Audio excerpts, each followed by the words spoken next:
Peter Eigen is the creator of Transparency International. Transparency International has focused worldwide attention on the issue of corruption and leads a global effort to combat it. These big projects lend themselves to huge kickbacks, to payments of $10, $20, $30 million for individuals on their bank accounts, say in Liechtenstein and Switzerland. In just a little over a decade, Transparency International has become a formidable force for change, with more than 90 national chapters. It has galvanized the public, private, and social sectors into adopting concrete steps to rid the world of the blight of corruption. So that was the breakthrough. I believe that this should be an approach which typically social entrepreneurs should pursue.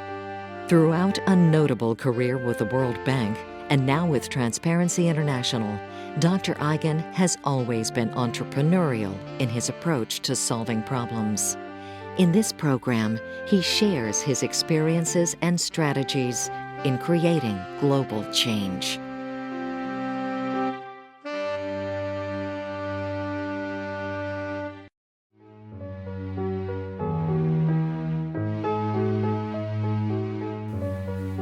In our preparation of the launch conference of Transparency International, we had developed a number of insights which are still the guiding principles today.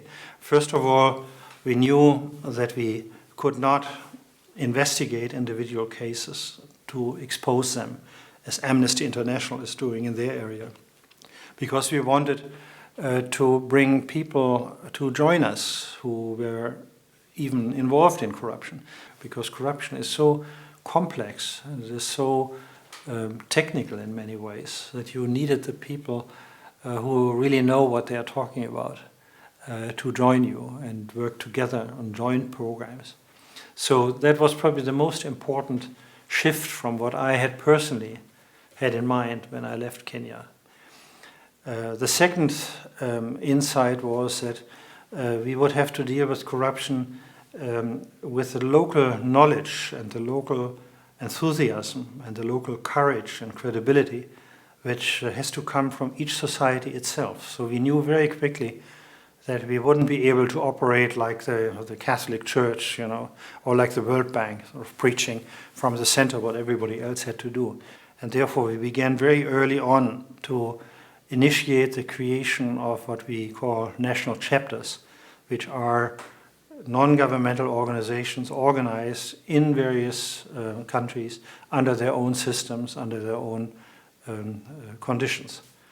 And the third important insight was that very often when you deal with corruption, people focus mainly on punishing.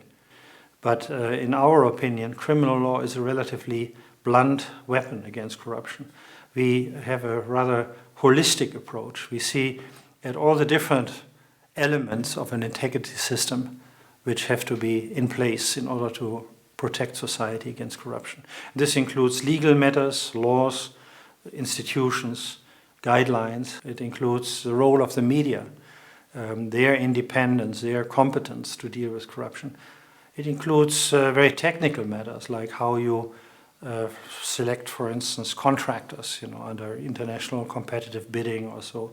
How much transparency you enforce in your legislative body.